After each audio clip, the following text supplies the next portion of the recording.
कि शिक्षा शेरनी का वह दूध हो है जिसे जो जितना पिएगा वह उतना दहाड़ेगा। कि शिक्षा एक ऐसी संपदा है जिसे न खरीदी जा सकती है और न बेची जा सकती है। इसे किसी तिजोरी में बंद करके भी रखा नहीं जा सकता है। तो पहले जो हम लोग पढ़ते थे उस समय जो गुरु शिष्य का संबंध था वो एक बेहतर था, आनंददायिनी था, एक दूसरे के लिए समर्पित रहा करते थे। जो हमारी इमारतें हैं, जो हमारी सड़कें हैं, रेल है, बस है, उसको हमारे ही लोग तोड़ रहे हैं। तो माननीय प्रधानमंत्री जो नरेंद्र मोदी हैं तो कहाँ विद्यालय में पढ़े, अपने ही बोलते हैं कि हम विद्यालय में पढ़े, लेकिन आप देखिए देश विदेश में वे घूमते हैं और शेरनी जो कहा शेरनी की तरह वो दहाड़ते हैं। ग्रह नक्षत्र आपको पूरा देखते हैं संसार को बैलेंस किए हुए है, संसार सहयोग से चलता है। क्या ये शिक्षा नहीं है? तो जिस उम्मीद से आप बच्चे को भेजते हैं उस उम्मीद को पूरा करने के लिए आपकी देख रेख बहुत ही जरूरी है। तो जैसे आप आटा दाल चावल की चिंता करते हैं उसी तरह से अपनी औलाद की चिंता इस रूप में यदि करने लगिएगा तो आप तो सुधरिए जाइएगा, हमारा समाज हमारा राष्ट्र सुधर जाएगा। अब इतिहास को चाहते हैं बदलने, पिछला इतिहास बदलने, ये इसके पक्ष में हम। नमस्कार, मैं हूं अमन कश्यप और आप सभी का स्वागत है जनता पूछे सवाल के सेकंड एपिसोड में। आज हमारे साथ हैं राजेंद्र नारायण सर और आज शिक्षा जगत के साथ साथ चंद्रयान 3 के सॉफ्ट लैंडिंग के बारे में भी चर्चा होगी। सबसे पहले सर स्वागत है आपका जनता पूछे सवाल के सेकंड एपिसोड। बहुत बहुत धन्यवाद सर। मैं चाहता हूं कि आज हमारा जो मेन टॉपिक है शिक्षा जगत के सवाल से पहले हम लोग चंद्रयान 3 के बारे में चर्चा करें, क्योंकि चंद्रयान 3 का चांद के दक्षिणी ध्रुव पर सॉफ्ट लैंडिंग हर एक भारतवासियों के लिए गर्व का विषय था। पर उससे पहले मैं आपको एक तस्वीर दिखाना चाहता हूं। यह तस्वीर 23 जुलाई 2019 का है। मैं चाहता हूं कि सर आप भी इस तस्वीर को देखें। यह तस्वीर 23 जुलाई 2019 का है, जब हमारा चंद्रयान 2 तकनीकी खराबी की वजह से हमारे चंद्रयान 2 का चांद पर सफलतापूर्वक लैंडिंग नहीं हो पाया। तब न्यूयॉर्क टाइम ने इस आर्टिकल को छापकर भारत का मजाक उड़ाया था, हमारे देश का मजाक उड़ाया था। पर आज वही भारत चंद्रयान 3 की सफलतापूर्वक चांद के दक्षिणी ध्रुव पर लैंडिंग कराकर यह प्रूफ कर दिया कि हम विश्व गुरु थे, विश्व गुरु हैं और विश्व गुरु रहेंगे। पर साथ ही साथ चंद्रयान 3 की चांद के दक्षिणी ध्रुव पर लैंडिंग के साथ ही हमारे देश में क्रेडिट पाने की होड़ लग गई। किसी ने कहा कि कांग्रेस को क्रेडिट मिलनी चाहिए, तो किसी ने कहा कि पीएम नरेंद्र मोदी को क्रेडिट मिलनी चाहिए।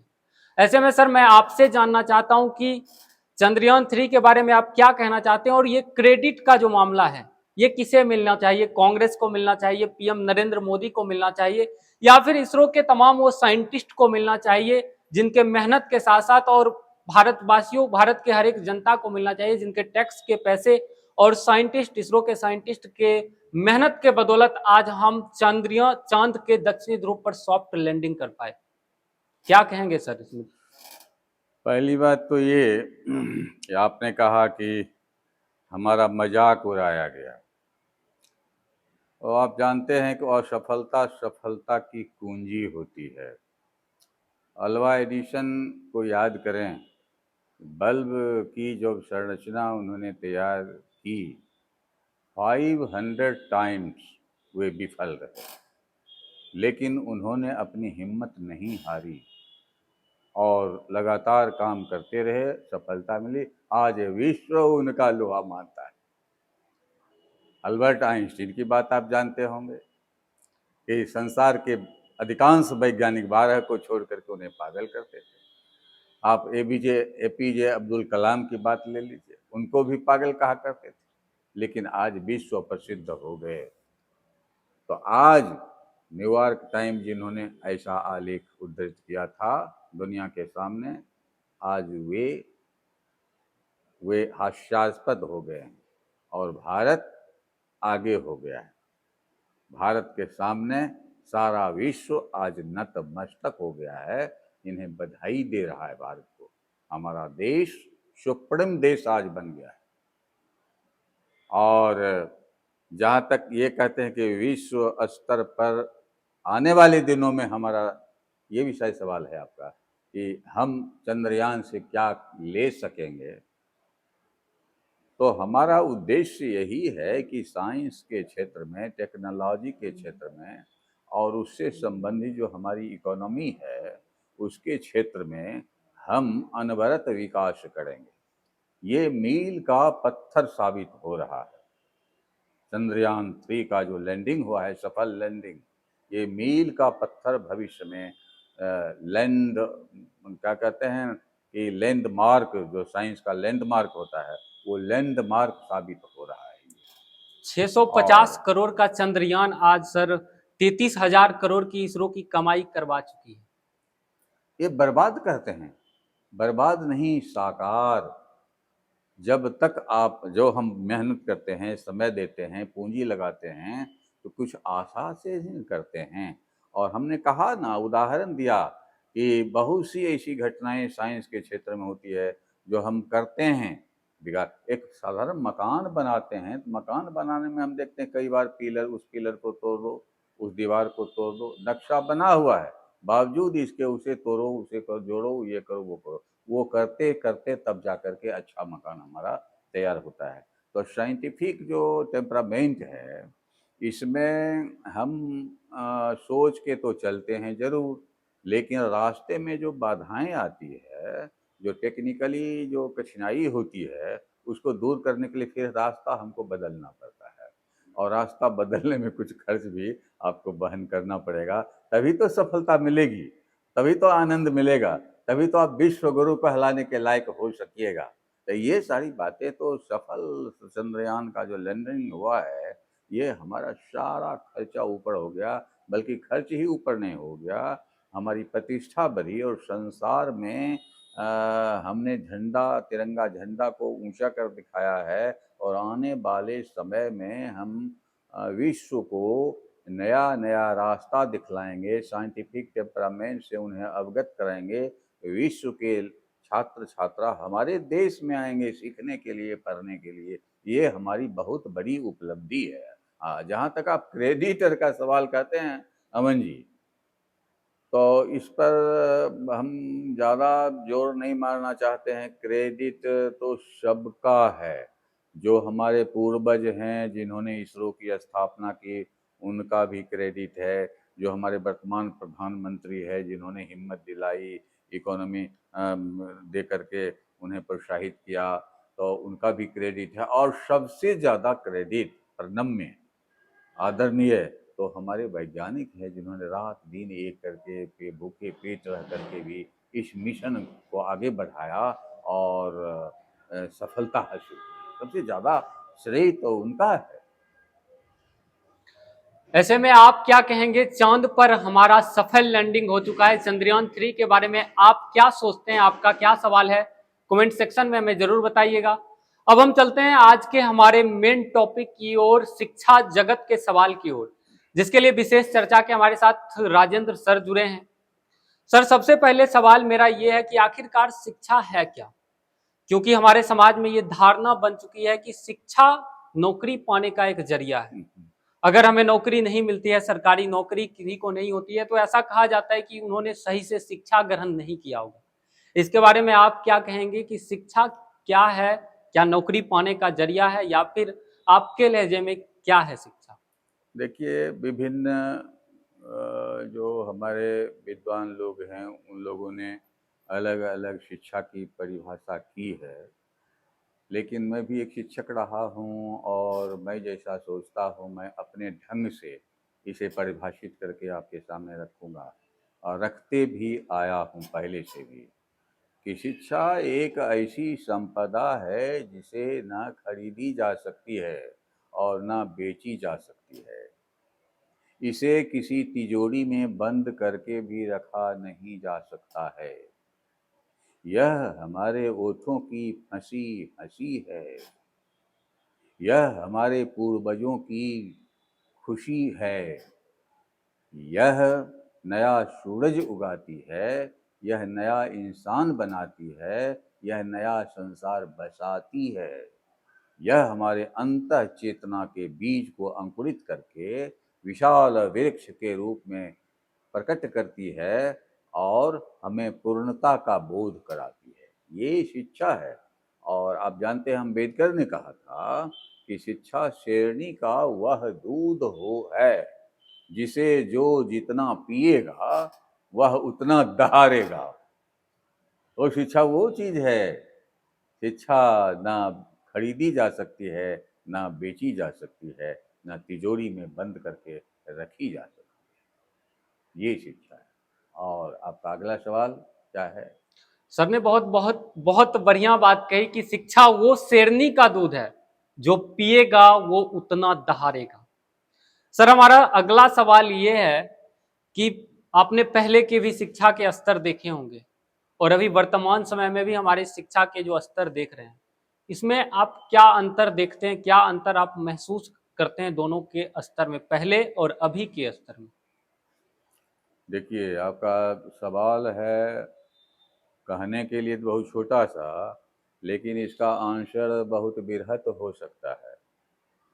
तो संक्षिप्ततः मैं यही कहना चाहूँगा अपने एक्सपीरियंस के आधार पर कि पहले की जो शिक्षा थी वो गुरु शिष्य में तालमेल बैठाए रहने का था। और जहाँ गुरु शिष्य के प्रति और शिष्य गुरु के प्रति वफादार हों, समर्पित हों, वहाँ शिक्षा का स्तर उच्च होगा। जिसको कंसेप्ट कहते हैं वो कंसेप्ट प्रबल होगा और एक दूसरे के विश्वास से जो हम हासिल करते हैं वो जड़ जमा लेता है और उस पर जो पनपी हुई घास होगी या पनपा हुआ पौधा जो होगा वो विशाल वृक्ष के रूप में आगे दिखाई देगा। तो पहले जो हम लोग पढ़ते थे उस समय जो गुरु शिष्य का संबंध था वो एक बेहतर था, आनंददायिनी था, एक दूसरे के लिए समर्पित रहा करते थे गुरु शिष्य।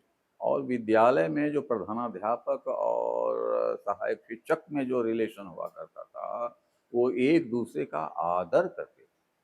वो आदर सीखते थे बच्चे भी, जो अभी बड़े हो गए हैं, बुजुर्ग हो गए हैं, उनमें देखिए कि एक दूसरे के प्रति आदर का भाव कैसा है, क्योंकि बचपन में ही उन्होंने वो देखा सीखा। उस समय लर्निंग बाय डूइंग भी था। लर्निंग बाय डूइंग का मतलब हुआ कि करके सीखना, प्रैक्टिकल था। प्रयोगशालाएं चलती थी, कक्षा होता था और बच्चों को हम लोग डिमॉन्स्ट्रेशन के द्वारा बताया करते थे। हमको पढ़ाना है ये परिधि पढ़ाना है, वृत्त का क्षेत्रफल है, तो तार लेकर के वर्ग में जाते थे, गोल करके बताते थे कि देखो ये परिधि है, उसको घुमाया करते थे और तब जाकर इसमें बच्चों को देखा करते थे कि इंटरेस्ट है। और प्रधानाध्यापक हमारे घूम फिर किया करते थे, देख रेख किया करते थे और पीछे आकर के बैठ भी जाया करते थे। तो इससे एक अनुशासन भी बढ़ता था और बच्चों में भावना जमती थी कि सब के सब समर्पित हैं, ये सीखते थे उस समय, उसमें सीखने का भाव था। आज आज तो टर्नअप नहीं होते, प्रयोगशाला ठप। सरकारी, खासकर सरकारी विद्यालय में हम करें, प्रयोगशालाएं बंद हैं और दूसरे तरफ जो NCERT की प्रयोगशालाएं हैं वो चलती है। वहाँ प्रयोगशाला चल रहा है, वहाँ प्रैक्टिकल दिखाया जा, तो वहाँ जो बच्चे हमारे सीख रहे हैं और सरकारी विद्यालय, जो बिहार सरकार की बात मैं कर रहा हूँ, यहाँ जो विद्यालय में पढ़ाई होती है, दोनों में बहुत का अंतर हो गया है। यहाँ के लड़के अब कम कम्पीट, बिरले बिरले कोई कोई कम्पीट कर जाते हैं।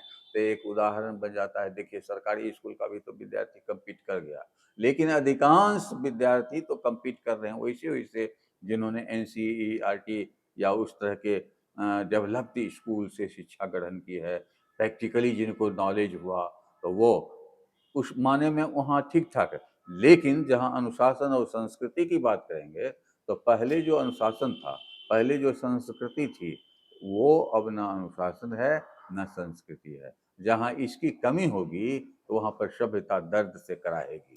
आज वो स्थिति है। हमारी जो सभ्यता है वो दर्द से कराती है।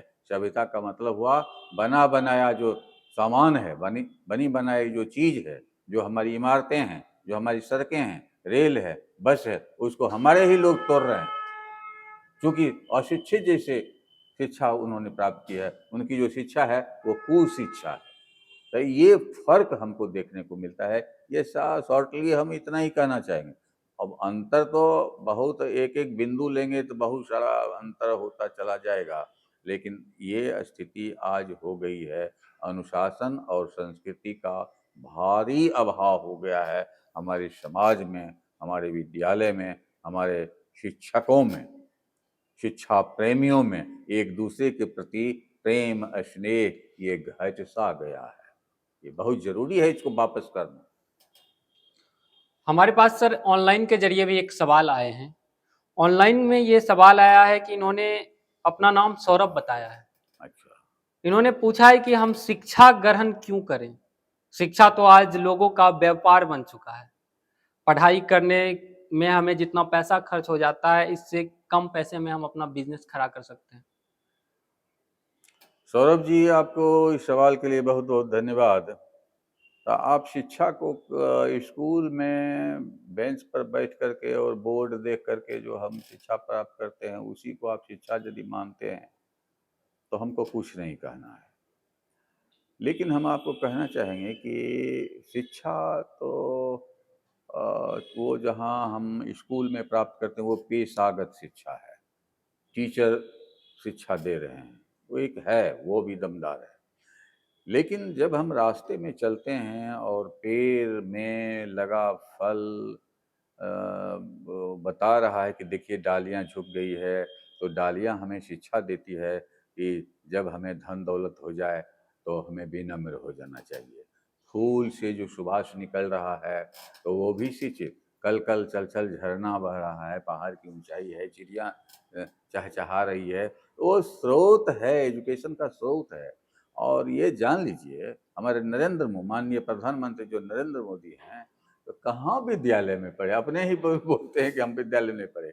लेकिन आप देखिए देश विदेश में वे घूमते हैं और शेरनी जो कहा, शेरनी की तरह वो दहाड़ते हैं।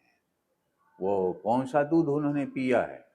लेकिन तो उस शिक्षा को आप सोच लीजिए कि केवल स्कूल में जो हम पढ़ते हैं, बुक में जो पढ़ लिया, दैट इज एजुकेशन, तो वो आप समझिए एक्सपीरियंस जो होता है वो बहुत बड़ी शिक्षा है। हम चलते फिरते उठते बैठते बातचीत करते भी सीखते हैं। इसीलिए तो एक्सकर्शन कराया जाता था बच्चों को घुमाइए, भौगोलिक दर्शन कराइए, ऐतिहासिक दर्शन कराइए। वो दर्शन से जो सीखता है दैट इज प्रैक्टिकल नॉलेज। तो वो घर से प्रारंभ हुआ और बाहर में से हम सीख लिए। तो उस तरह का जो एजुकेशन हुआ वो एजुकेशन बेस्ट एजुकेशन होता है। तो आप ये ऐसा न समझिए, निरुत्साहित ना होइए कि हमें शिक्षा क्यों, शिक्षा तो ग्रहण कर ही रहे हैं। अब जंगल में लोग को छोड़ आइए न, किसी को जंगल में छोड़ आइए, देखिए वो क्या जंगली जानवर की तरह बोलने चलने लगेगा। वो उसको उसकी शिक्षा वैसी ही हो जाएगी। तो आप क्या वैसा बनना चाहते हैं? शिक्षा क्यों करूं? नहीं, ऐसा मत सोचिए। स्कूल में भी आप पढ़िए लिखिए, और बाहर से जो प्राप्त हो रहा है संसार सिखा रही है कुछ न कुछ, ग्रह नक्षत्र आपको पूरा देखते हैं संसार को बैलेंस किए हुए है। संसार सहयोग से चलता है। क्या ये शिक्षा नहीं है? और ये सारी बातों को यदि आप सोचेंगे तो आप पल पल क्षण क्षण हर जगह हर व्यक्ति से अपनी माँ की गोद से प्रारंभ करते हुए आप छलांग मारते हुए देश विदेश जहाँ भी जा रहे हों, आप बस में, ट्रक में, रेल में, जहाज में, जहाँ भी बैठे हुए हों, सब जगह शिक्षा आपको मिल रही। यदि आप ले सकें तो लीजिए, आप नहीं ले सकते हैं तो नहीं लेते हैं। तो शिक्षा तो वो चीज़ है, उसी शिक्षा को आप बांध दीजिएगा किसी विद्यालय चार दीवार के अंदर, तो ये तो संकुचित बात है, संकुचित सोच है। ऐसा ना सौरभ जी, ऐसा नहीं सोचिए, आप विस्तारित कीजिए दिमाग को। धन्यवाद। एक और सर सवाल हमारे ऑनलाइन माध्यम से आया है। इन्होंने कहा कि आज के जो माँ बाप हैं वो एक उम्मीद लगाते हैं अपने बच्चे से। माँ बाप एक उम्मीद लगाकर अपने बच्चे को कहीं कोचिंग संस्था, ट्यूशन पढ़ने के लिए भेजते हैं। लेकिन वही लड़का कोचिंग से बाहर निकलने के बाद दुकान पे खड़ा होकर स्मोकिंग करता है, सिगरेट पीता है। आखिर आज का जो युवा है नशा की ओर तेजी से क्यों बढ़ रहा है? देखिए, माँ बाप उम्मीद करके उम्मीद लगाना और उम्मीद प्राप्त करना, एम्स एंड ऑब्जेक्ट्स दोनों न होना चाहिए। आप जिस बात की उम्मीद करते हैं उस बात की प्राप्ति के लिए जो उपाय होना चाहिए वो उपाय भी तो सोचना चाहिए। आप घर में जाड़े के दिन में रजाई के नीचे सोए हुए हैं, आप बच्चे को कह अरे उठो पढ़ो, पढ़ो नहीं तो उठेंगे तो कूट देंगे, तो ये यदि कीजिएगा तो आपका बच्चा नहीं पढ़ेगा। आप घर में अंतर्कलह कर रहे हैं, वाइफ हस्बैंड लड़ रहे हैं, आप बच्चे को कह रहे हैं कि भाई बहन के तरह बढ़िया से रहो, ये करो वो करो, नहीं सीखेगा वो। इसलिए यदि सिखाना है बच्चों को, पढ़ाना है, आप उसकी उम्मीद पक्की करनी है तो आप पहले पक्की हो जाइए, आप पहले ठीक ठाक होइए। आप बच्चे को जहाँ भी भेजते हैं जिस उम्मीद से भेजते हैं, तो किसी की गोद में आपने बैठा दिया, क्या आपकी पहुँच वहाँ तक है? खेत में किसान पौधा लगाता है और लगा करके वह छोड़ दे और 2-4 दिन के बाद जा करके देखेगा तो पौधे को गाय भैंस बैल बकरी जो आवारा पशु है वो खा जाएगा, चढ़ जाएगा, बर्बाद हो जाएगा। उम्मीद से तो आपने लगाया पौधा को, लेकिन पौधा रहा नहीं। तो जिस उम्मीद से आप बच्चे को भेजते हैं उस उम्मीद को पूरा करने के लिए आपकी देख रेख बहुत ही जरूरी है। विद्यालय में या कोचिंग में जहाँ भी जाता है वो बच्चा, कुछ समय के लिए वो उनके जिम्मे रहता है। वे उतने वफादार नहीं हैं वे लोग जितने आप हो सकते हैं, और आपकी वफादारी, आपकी देखरेख, उस समय के अतिरिक्त जो समय बचता है वो सारा समय वो आपको उस पर लगाना चाहिए, तभी आपका बच्चा बनेगा। वो सच शुद्ध रही सत्संगत पर, जैसी संगति होगी उसकी वो संगत। कुछ अच्छे भी लड़के हैं, कुछ बुरे भी लड़के हैं समाज में। यदि संगति उसकी वैसी हो गई तो हो सकता है तो बुरा जो कर्म होता है उस पर ज़्यादा वो लोग आधारित हो जाता है। जो कम उम्र के बच्चे हैं और जिनके दिमाग में गलत सलत बातें ठूंस दी गई है तो वे उसको ज़्यादा ग्रहण करने लगते हैं। बीड़ी सिगरेट या पान भांग क्या क्या होता है तो उसमें, या मोबाइल का प्रयोग, या बच्चियों के प्रति आकर्षण का भाव, तो ये सब सारी बातें जितनी बढ़ जाती है, बढ़ जाने के बाद जब आपका ध्यान टूटेगा तब तक में तो खेत चढ़ गया होता है, तब फिर क्या कीजिएगा। इसलिए रेगुलर रेगुलर देख रेख की।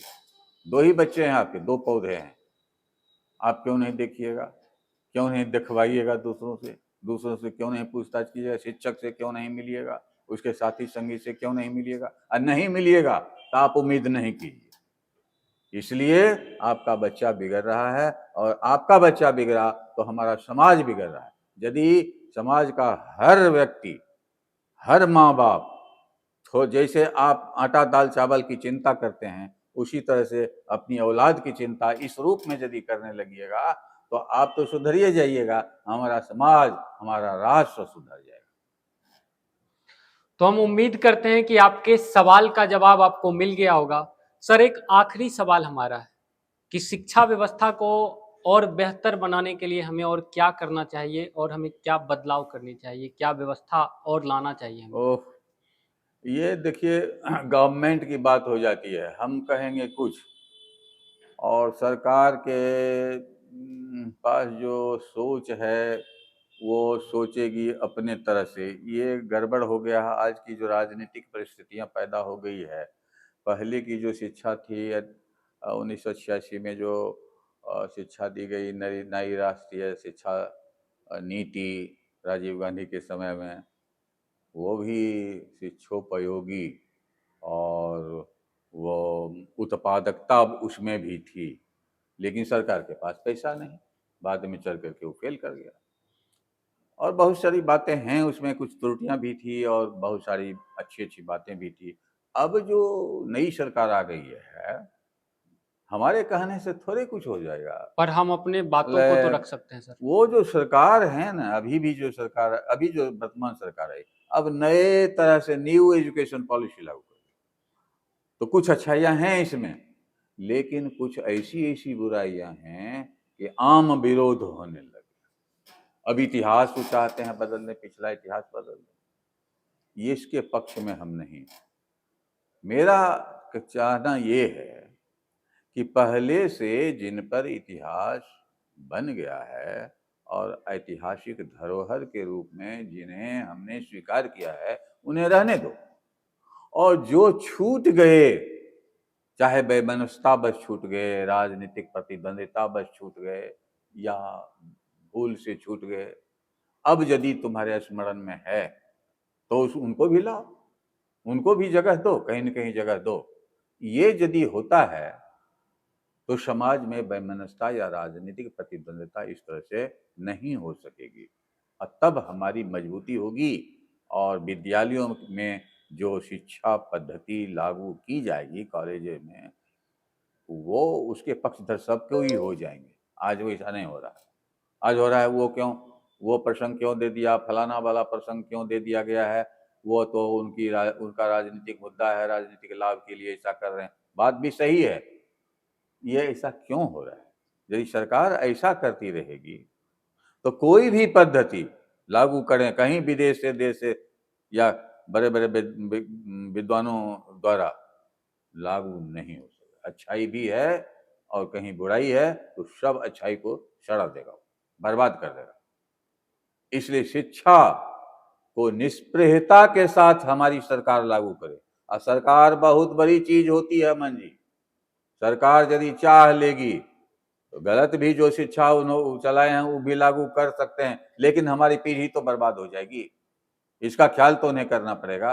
इसलिए शिक्षा को लागू करना है तो जो भी राजनीतिक दल के लोग हैं, हालांकि सब लोग उसमें, हमको लगता है बहुत आदमी तो जैसे तैसे कुछ से कुछ बोलते हैं। चंद्रयान अरबला में 6-7 आदमी ऐसा ऐसा बोल दिया है, नासा को कोई बधाई कर दिया, तो कोई राकेश शर्मा को न कह करके राकेश रोशन कह दिया, तो कोई चंद्रयान यात्री जो वहां उतरा उसको कह, तो ये सब नेता बना हुआ है। अब वो सब यदि शिक्षा चलाना चाहेगा तो क्या हो जाएगा, देश का क्या हो जाएगा। इसलिए जो हमारी सरकार हो, सरकार के जो प्रधान हो, वो निष्क्रिय होना चाहिए। उनको वो यदि चाहेंगे कि नहीं हम प्रधानमंत्री किसी खास पार्टी के हैं, तो गया, देश गया, समाज गया। ज्यों ही प्रधानमंत्री बने, ज्यों ही मंत्री बन गए, वो सबके हो गए। और निष्क्रिय भाव से समाज कल्याण के लिए, देश कल्याण के लिए उनको सोचना चाहिए, और सोचने के लिए औरों की सलाह ली जानी चाहिए। आज हम कांग्रेस वाले या अन्य पार्टी के जो लोग हैं, वे अटल बिहारी वाजपेयी को क्यों इतना सम्मान दे रहे हैं? क्योंकि वो उनमें वैसा व्यक्तित्व था, वो सबको लेकर के चलने वाले व्यक्ति थे। आज अपने जिले की बात कीजिए, अपने जिले में बाबू शत्रुघ्न सिंह जो हमारे राज्याध्यक्ष हैं बिहार माध्यमिक शिक्षक संघ के, हमारे वासुदेव बाबू, वशिष्ठ बाबू, सूर्य नारायण सिंह, वो सब का नाम हम क्यों ले रहे हैं? किसी भी पार्टी के, लेकिन हर पार्टी के लोग सम्मान क्यों देते हैं? हर पार्टी के लोग उनकी बात सुनने के लिए क्यों जाते हैं? हर पार्टी के लोग उनके बताए रास्ते पर चलना क्यों चाहते हैं? क्योंकि समाज हित में, हमारे हित में, सर्वहित में बात करते हैं। गांधी जी की बात सब लोगों को अच्छी क्यों लग रही है? क्योंकि सर्वहित में बात कर रहे हैं। तो आप इतने बड़े लोग हो गए हैं, आपसे उम्मीद है सब दिन आप नहीं रहेंगे, ये भी बात है, लेकिन आपके विचार सब दिन रह जाएं, ऐसा करके जाइए। हे माननीय प्रधानमंत्री, हे माननीय मुख्यमंत्री जी, हे माननीय मंत्री जी, आपसे हम निवेदन करते हैं कि आप निष्क्रिय हो जाइए। खास करके एजुकेशन के क्षेत्र में आप निष्क्रिय हो जाइए। बच्चों और हमारे आने वाली पीढ़ियों को ऐसा दे करके जाइए कि आपका इतिहास स्वर्णाक्षरों में दर्ज रहे। हमारे साथ जुड़ने के लिए बहुत बहुत धन्यवाद सर। बहुत धन्यवाद। जनता पूछे सवाल में यदि आपका भी कोई सवाल है तो हमें ऑनलाइन और ऑफलाइन दोनों के जरिए आप भेज सकते हैं। ऑनलाइन में आपको एक नंबर प्रोवाइड किए जाएंगे, जहां पर आप उस नंबर पर कॉल करके, मैसेज करके आप अपने सवाल को भेज सकते हैं। ऑफलाइन के लिए आप हमारे ऑफिस विजिट करके अपने सवाल को रख सकते हैं। इस वीडियो में इतना ही, बाकी मिलते हैं नए वीडियो में नए टॉपिक के साथ। तब तक के लिए जय हिंद।